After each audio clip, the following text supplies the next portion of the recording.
अस्सलाम वालेकुम। Welcome to another video. आज की इस वीडियो में हम माइक्रो प्रोसेसर इंटरफेसिंग की लैब 5 को डिस्कस करेंगे and in this lab we will discuss the advance use of addressing mode in different assembly language programs using emulator 8086।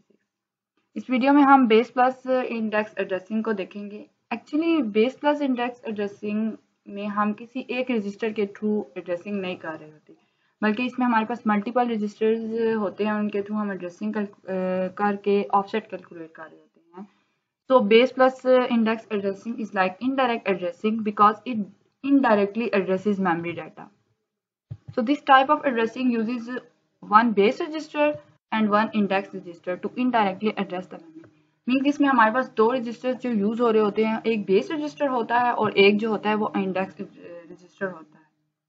अब इन दोनों रजिस्टर्स की आगे से फर्दर दो टाइप्स हैं, बेस रजिस्टर की बेस पॉइंटर और जनरल पर्पस बेस रजिस्टर, और इंडेक्स रजिस्टर की सोर्स इंडेक्स और डेस्टिनेशन इंडेक्स। मींस कि हम इन दो रजिस्टर से 4 कॉम्बिनेशन ऑफ रजिस्टर्स बना सकते हैं और उनके थ्रू ऑफसेट कैलकुलेट करके अपनी मेमोरी का फिजिकल एड्रेस कैलकुलेट कर सकते हैं। फॉर एग्जांपल हमारे पास यहाँ पर एक इंस्ट्रक्शन गिवन है, move bx plus di। Means कि हमारे पास ये बेस प्लस इंडेक्स एड्रेसिंग हो रही है और इसके थ्रू हमारी मेमोरी का जो फिजिकल एड्रेस है उस पर जो वैल्यू पड़ी है उसे हमने dx रजिस्टर में मूव करना है। अब जब हमारे पास बेस प्लस इंडेक्स एड्रेसिंग का कॉन्सेप्ट आता है तो हमारे पास bx और di की वैल्यूज़ का मौजूद होना भी लाजमी है, और dx में जो डाटा पड़ा है उसकी वैल्यूज़ भी प्रेजेंट होंगी तो ही हम फिजिकल एड्रेस कैलकुलेट कर सकते हैं। सो हम bx और di के थ्रू अपना ऑफसेट कैलकुलेट करेंगे। इनकी वैल्यूज़ को सिंपली जब हम ऐड करेंगे तो हमारे पास ये रिजल्ट आएगा और ये हमारे पास ऑफसेट रिजल्ट आएगा। अब हमें मेमोरी का फिजिकल एड्रेस कैलकुलेट करना है चुके, तो हम फिजिकल एड्रेस के लिए अपना डाटा सेगमेंट की वैल्यू को 10 से मल्टीप्लाई करके उसमें ऑफसेट ऐड करेंगे तो फिजिकल एड्रेस आ जाएगा हमारे पास। सो हमारे पास इस इंस्ट्रक्शन और इन गिवन डाटा वैल्यूज़ के अकॉर्डिंग जो मेमोरी का फिजिकल एड्रेस आ रहा है वो ये आ रहा है 02010 है। तो इसका मतलब है कि हमारे पास जो मेमोरी के इस फिजिकल एड्रेस पे जो वैल्यू पड़ी है वो फैच होकर dx रजिस्टर में मूव हो जाएगी। अगर हम इस डायग्राम को देखें तो हमारे पास bx में 1000 हेक्स वैल्यू पड़ी हुई है और di में हमारे पास 0010 वैल्यू पड़ी है। ये ऊपर से डाटा आएगा और ये दोनों ऐड हो जाएंगे तो हमारे पास 1010 हेक्स आ गया ऑफसेट। अब फिजिकल एड्रेस के लिए हम ds की वैल्यू को 10 से मल्टीप्लाई करेंगे और इसमें ऑफसेट कैलकुलेट करेंगे तो हमारे पास 2010 हेक्स वैल्यू आ गई है। तो अब ये वैल्यू मेमोरी की इस पोर्शन पे पॉइंट आउट करेगी जहाँ पर मेमोरी की लोकेशन पर डाटा पड़ा हुआ है। अब चूँकि हमें पता है कि मेमोरी में 20 बिट की एड्रेसिंग हो रही होती है और यहाँ पर जो डाटा फेचिंग है वो dx रजिस्टर है, मीन्स के 16 बिट की डाटा मूवमेंट हो रही है। तो इसका मतलब है कि हमारे पास लिटिल इंडियन और बिग इंडियन का कंसेप्ट आता है कि हमारे पास जो डाटा मूवमेंट है वो भी 16 बिट की होगी from memory to register dx। तो हमारा जो मेमोरी में जो एड्रेसिंग है वो एड्रेसिंग 02010 हैक से स्टार्ट होगी और 02011 तक एंड होगी। सो इस पर जो एड्रेस 03 पड़ा हुआ है वो dx रजिस्टर के लोअर पोर्शन में मूव हो जाएगा और जो इस मेमोरी लोकेशन पर जो AB वैल्यू पड़ी हुई है ये dx रजिस्टर के हायर पोर्शन में मूव हो जाएगी। सो dx रजिस्टर में हमारे पास जो डाटा फैच हो रहा है मेमोरी से वो AB03 आ रहा है और ये डाटा हमने कैसे कैलकुलेट किया, ऑफसेट एड्रेस और ऑफसेट एड्रेस हमने सबसे पहले कैलकुलेट किया, उसके बाद हमने फिजिकल एड्रेस किया और फिजिकल एड्रेस के थ्रू हमने मेमोरी के उस पोर्शन को टारगेट किया जहाँ पर वो डाटा पड़ा हुआ था और वो डाटा फैच होकर dx रजिस्टर में मूव हो गया। तो ये बेस प्लस इंडेक्स एड्रेसिंग है कि मीन्स हम दो रजिस्टर बेस रजिस्टर और इंडेक्स रजिस्टर के थ्रू एड्रेसिंग करके अपने डाटा को मेमोरी से फैच कर रहे होते हैं किसी स्पेसिफाइड रजिस्टर में। इसी तरह हमारे पास नेक्स्ट एग्जांपल है कि हम वहाँ पर हमने सिंपली डाटा मूवमेंट की है, यहाँ पर हम offset address means load effective address या एरे को भी करके उसका डाटा किसी रजिस्टर में मूव करवा के और उसके थ्रू भी हम एड्रेसिंग कर सकते हैं। तो इससे ये भी एग्जांपल उससे सिमिलर है बट इसमें एरे का कंसेप्ट है। नेक्स्ट जो हमारे पास इम्पॉर्टेंट इंस्ट्रक्शन है, जो कमांड है वो कंपेयर की कमांड है। सो ये जो कमांड है, ये इंस्ट्रक्शन जो है ये दो ऑपरेंड्स को कंपेयर करती है and without it we can't apply loop and it doesn't generate result. It just update the value of some flags after the execution of some instruction. Means कि जब हमारे पास कोई भी इंस्ट्रक्शन में हम कंपेयर की कमांड लगाते हैं तो ये आंसर कुछ जनरेट नहीं करती बट ये फ्लैग्स को कुछ एक्टिव करती है, उनका स्टेटस चेंज कर देती है। सो उससे हमें पता चलता है कि दो वैल्यूज़ आपस में आइदर इक्वल है और नॉट इक्वल है। और इसका सिंटैक्स कुछ यूँ है, CMP compare operator 1 and operator 2। अब ऑपरेटर 1 रजिस्टर भी हो सकता है और मेमोरी भी हो सकता है, but for the time being हम रजिस्टर के साथ ही कंपेयर की कमांड को यूज़ करेंगे। और ऑपरेटर 2 भी रजिस्टर, मेमोरी भी हो सकती है और कोई इमीडिएट वैल्यू भी हो सकती है। इसके लिए हम सबसे पहले ऑपरेटर 1 फॉर एग्जांपल AL को ले रहे हैं, तो AL में हम कोई डाटा मूव करेंगे, फॉर एग्जांपल मूव AL5। और ऑपरेटर 2 मूव BL ले रहे हैं, तो मूव BL3। फिर हम कंपेयर की कमांड लगाएंगे कि whether the both of these value are equal, less than to each other और greater than, sorry, equal to each other. अब इस कमांड के बाद जो हमारे पास फ्लैग्स इफेक्ट होते हैं, उन फ्लैग्स में overflow flag, sign flag, zero flag, auxiliary flag, parity flag और कैरी फ्लैग। अब इसके बाद हम अपने लैब टास्क देखते हैं। सो फर्स्ट लैब टास्क हमारे पास है कि run the following code and observe the register और मेमोरी लोकेशन। मीन क्या, हमने सिंपल सा हमें कोड गिवन है, इसको हमने एमुलेटर पर रन करना है और रजिस्टर और मेमोरी लोकेशन की वैल्यू को ऑब्जर्व करना है। तो इस कोड को हम यहाँ से कॉपी कर लेते हैं और मैं इसे एमुलेटर की स्क्रीन पर पेस्ट कर दूँ। अब हम इमुलेट करके इसके इंस्ट्रक्शंस का बिहेवियर देखते हैं। अब हमें रजिस्टर्स और मेमोरी दोनों को देखने का कहा गया, तो हम यहाँ से अपनी मेमोरी को भी ओपन कर लेते हैं। सिंगल स्टेप के थ्रू फर्स्ट करेंगे तो हमारे AX में जो है वो 10 वैल्यू जो है वो मूव होगी, मीन 0 है ये हैश को उसने कन्वर्ट कर दिया। BX में भी वैल्यू मूव होगी। अब AX का जो डाटा है वो मेमोरी की 200 लोकेशन पर मूव हो जाए। तो जब हम इसको कैलकुलेट करेंगे तो हम यहाँ पर देख सकते हैं कि जो AX में डाटा पड़ा हुआ था वो यहाँ पर मूव हो गया। इन द सिमिलर वे हम नेक्स्ट स्टेप करेंगे। सो सिंपल सा ये कोड है और इसे हमें चेक करना है कि इसके रजिस्टर्स और मेमोरी जो का बिहेवियर। अब नेक्स्ट टास्क जो हमारे पास है, write a code to add first 10 natural number starting from the memory location 0200 है। मीन्स कि हमने कोड लिखना है जो फर्स्ट 10 नेचुरल नंबर्स को ऐड करे और कौन सी मेमोरी लोकेशन है, जो मेमोरी लोकेशन हमारे पास गिवन है 0200 है। अब अगर हम इसका सिंपल कोड लिखें तो ये काफ़ी बड़ा कोड हो जाएगा और लूपिंग के थ्रू हम इसका कोड शॉर्ट कर सकते हैं, but for the time being अभी हमने लूप्स डिस्कस नहीं की, तो हम इसका वही लंबा वाला कोड लिखेंगे। लेकिन जब हम लूप पे आएंगे तो हमारे पास इस कोड को ऐड करना, मतलब इस कोड को लिखना और नंबर्स को ऐड करना लूप के थ्रू ईजी हो जाएगा। बट अभी हम इसको सिंपल लॉन्ग कोड कह सकते हैं, उसके थ्रू ही लिखेंगे।